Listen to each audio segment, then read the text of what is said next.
Okay, picking up right where we left off, back in Palmerton. This is part 4 of our hike along the Lehigh and New England's Lehigh Gap Palmerton spur, which broke off their main line, which is right up in this area where we're heading to. And it went down into Palmerton to interchange with the Chestnut Ridge Railway. And we're now getting relatively close to the spot where the Lehigh and New England crossed the Lehigh River, and where some of its the bridge abutments are still there, and a couple of the bridge piers still exist. They're actually off over here. I'll zoom in real quick. Right here. And then it proceeded to go along the ridge. It goes west for quite a while, and then when it gets to where present-day 309 is, it would head north up into Tamaqua.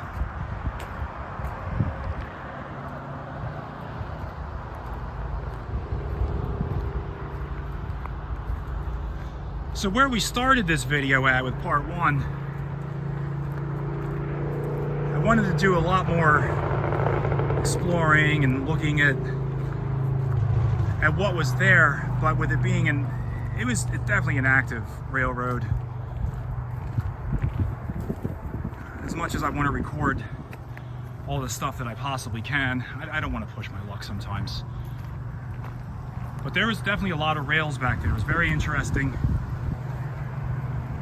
It was very cool to see. But now where we're walking right now, this is all public lands. Now again, nowhere on this entire walk from where we started down there along the railroad tracks to where we're heading to now, which is we're on our way to the Appalachian Trail parking lot trailhead here at Lehigh Gap.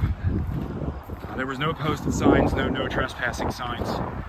Now, obviously I'm not dumb, I know where you should and shouldn't be, but I didn't see any signs.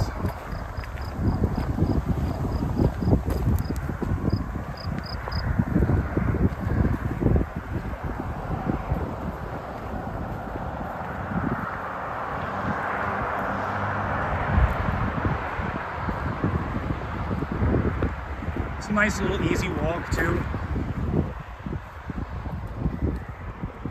Maybe about 40 minutes total.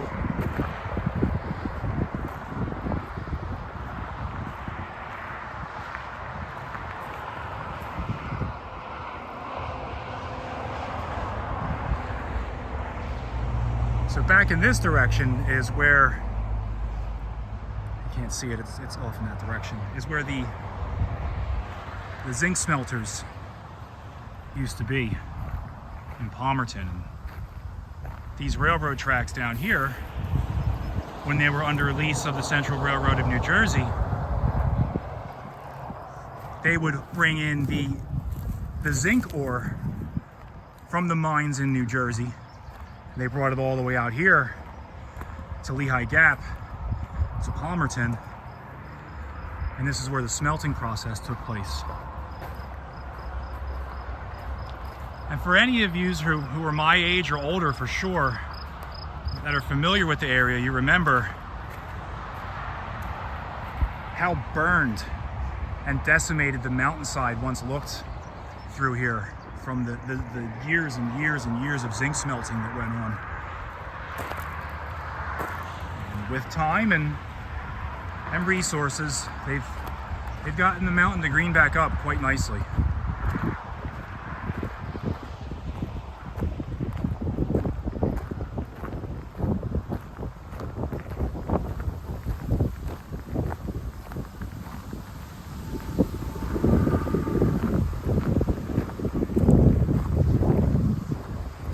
So I found a little blurb on the internet. Wasn't a whole lot, but I'll read it to you real quick. Pardon me while I'm grabbing something out of my backpack.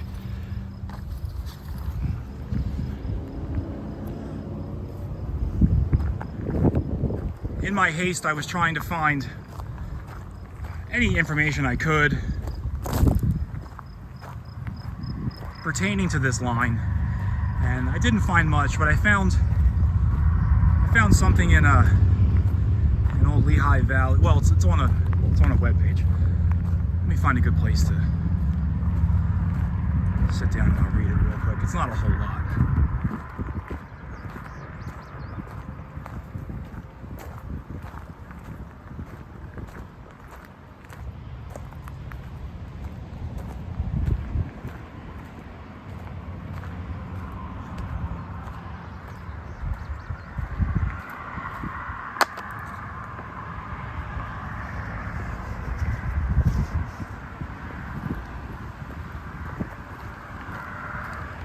So you can see these blue splotches. This means we're actually back on what I believe is the winter trail. Not too far down in this direction, it cuts off and goes up. It goes up the mountainside. Probably a good hike. After that cut where it goes up into the mountainside, that's where you can continue to head down towards Palmerton on the rail bed that we were walking on.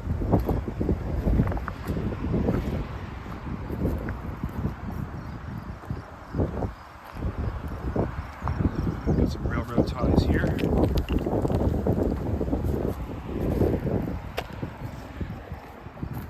I thought this was pretty neat how this stone is sticking in the ground like that.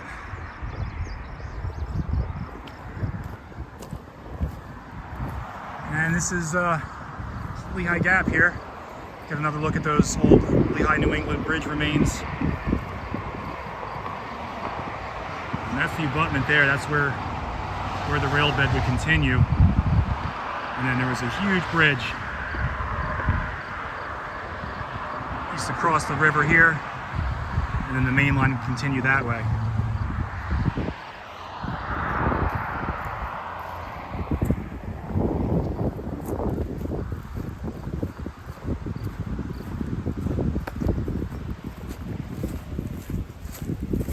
I think we're pretty close to those bridge abutments, or the bridge abutment over here on the east side of the river. The telegraph pole.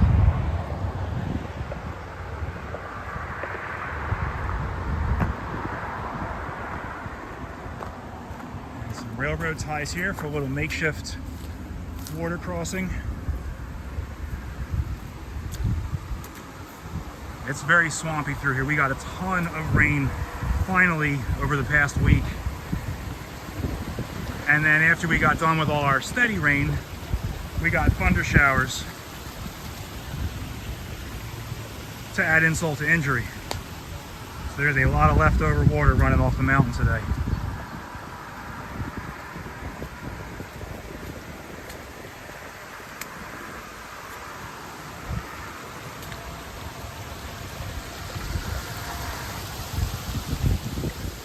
So again, even though this is now hiking trail, recreational hiking trail, this is originally Lehigh New England railroad bed.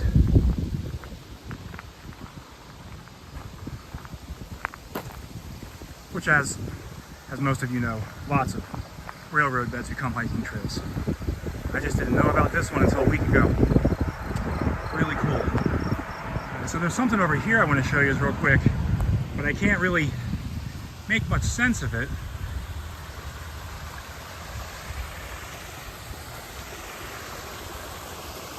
There's a bunch of stacked stones here. And then this down here is a swampy mess, and the water is going under somehow.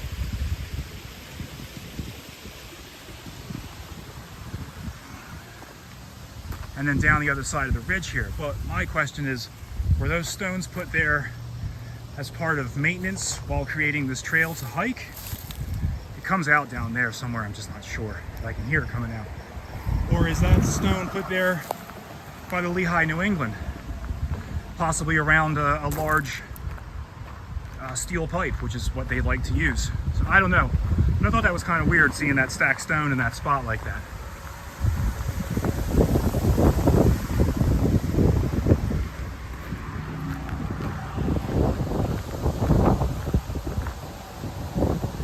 see, we hit the 10-minute mark, so I want to try and speed this up. But again, one more look across the river. Sorry about the sun glare.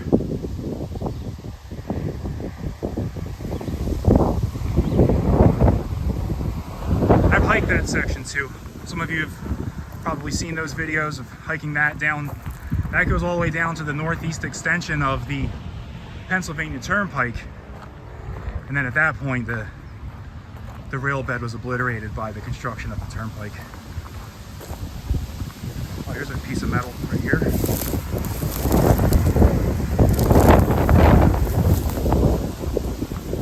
All this fencing up here to prevent rock slides from going down onto the highway below or crushing hikers.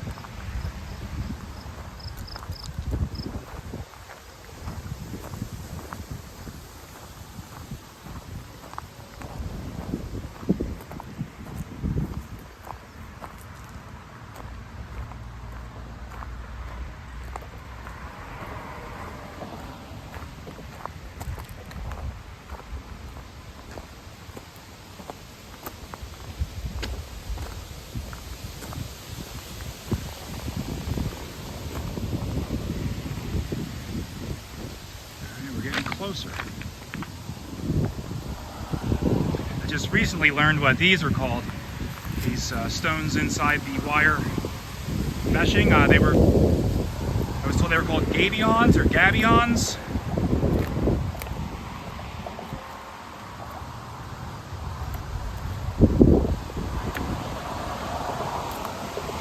I was told this from Sean, who views the videos.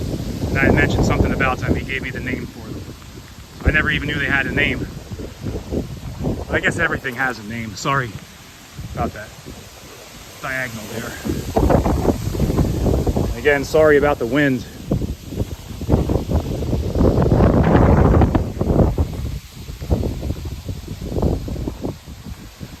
Nice look at the river real quick.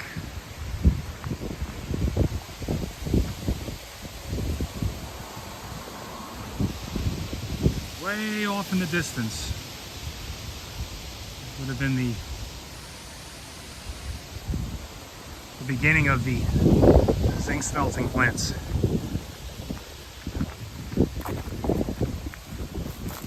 How you doing? I'm good, thank you.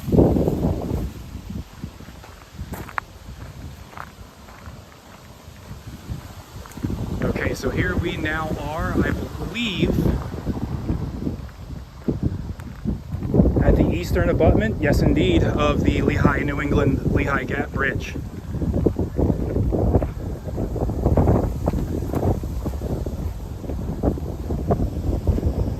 Cool.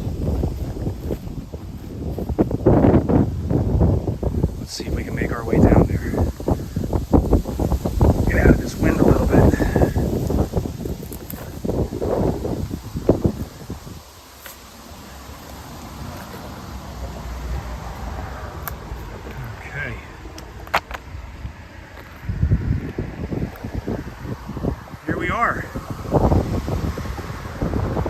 That's the other side, obviously.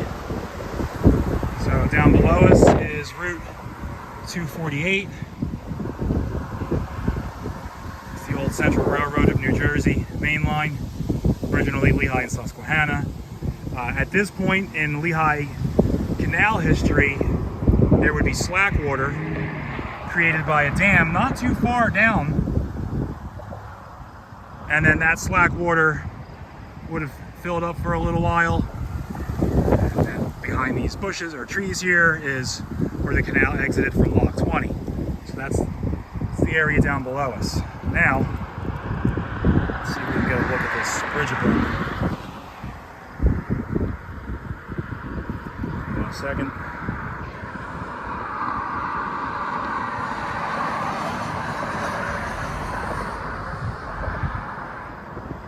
Pretty cool. Alright, so that thing I found on the internet. Oh, here's some hardware sticking out. Look at this thing, wow. You don't want to step on that.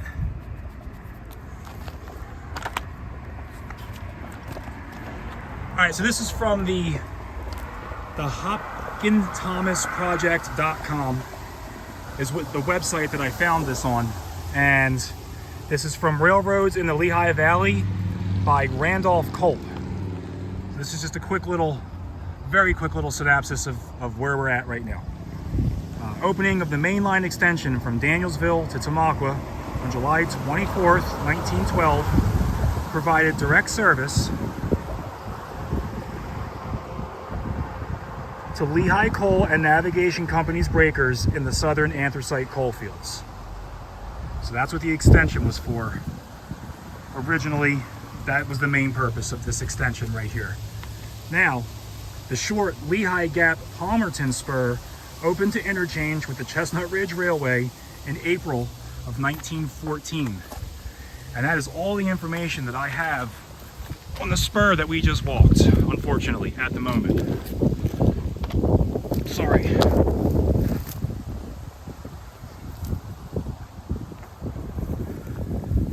But I thought this was just a cool little walk on an old spur that I had no idea existed. Here's another piece of the concrete. Again, this is your Lehigh, New England mainline right here.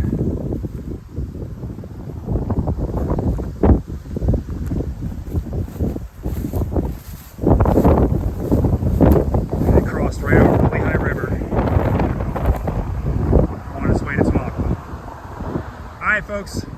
Thanks for following along. Talk to you soon.